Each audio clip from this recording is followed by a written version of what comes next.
Baiklah, hari ini kita akan belajar cara menulis catatan dan pantun. Untuk kemahiran ini, kemahiran 3.2.6 iaitu menulis teks prosa dan puisi secara mekanis dengan betul dan kemas. Baik, kita tengok dulu karangan catatan. Karangan catatan ni merupakan karangan berformat yang mencatatkan kegiatan atau peristiwa penting yang berlaku kepada seseorang. Terdapat catatan seharian iaitu sepanjang hari, contohnya dari pagi sehingga petang atau malam, atau catatan harian banyak hari, mungkin lebih dari sehari lah. Mungkin perkemahan yang memakan masa 2 hari, contohnya. Kemudian hari, tarikh, masa dan peristiwa berlaku hendaklah dinyatakan. Tulis catatan mengikut peristiwa. Kalau berlaku pagi, pagi, kemudian tengah hari, petang, ikut peristiwa lah. Okey, kesimpulannya catatan karangan catatan ni, format karangan catatan mesti ada hari, tarikh dan masa. Baik, kita tengok seterusnya cara menulis catatan. Okey, cara menulis catatan. Kalau tengok kat sini, macam biasalah kalau kamu nak memulakan penulisan, mesti tulis hari, contoh hari ni hari Rabu 24 Februari 2021. Kemudian jenis karangan catatan, tajuk Hebatnya Adikku, kemudian hari, tarikh. Ini mula di tepi garisan buku kamu ni. Kemudian masa 8 pagi. Kemudian kamu tulis apa peristiwa yang berlaku pada pukul 8 pagi. Okey, contohnya kalau berdasarkan teks, buku teks, para peserta pertandingan melukis termasuk adikku Irfan sudah bersedia. Pertandingan melukis akan dimulakan pada bila-bila masa sahaja. Semua peserta termasuk Irfan berkumpul di dalam dewan sekolah.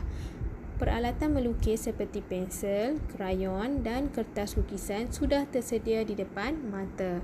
Jadi ini peristiwa pada pukul 8 pagi. Jadi nak tulis peristiwa seterusnya, kamu selang sebaris, tulis masa, kemudian peristiwa yang berlaku, selang sebaris dan peristiwa yang seterusnya. Jadi ini ialah contoh cara untuk menulis ulasan. Baik, seterusnya kita tengok pantun. Setiap pantun terdiri daripada 2 komponen utama iaitu pembayang dan maksud. Terdapat banyak jenis pantun, antaranya pantun 2 kerat, pantun 4 kerat dan pantun 8 kerat.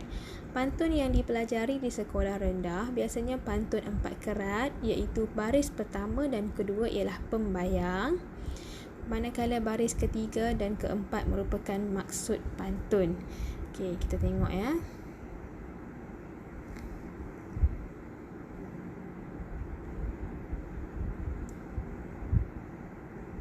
Okey, cara menulis pantun.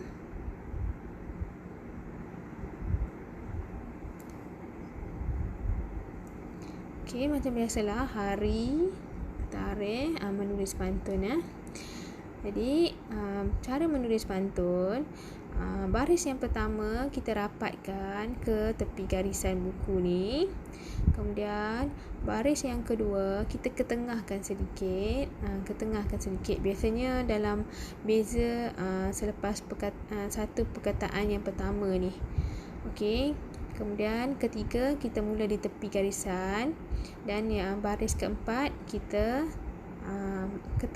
ke dalam sikit. Jadi ini ialah contoh menulis pantun. Jadi cikgu baca pantun yang perangkat pertama. Riuh rendah suasana di kota Melaka indah tergambar. Bersedia sudah para peserta, semangat mereka berkobar-kobar. Jadi ini 3 rangkap pantun ni ada dalam buku teks kamu.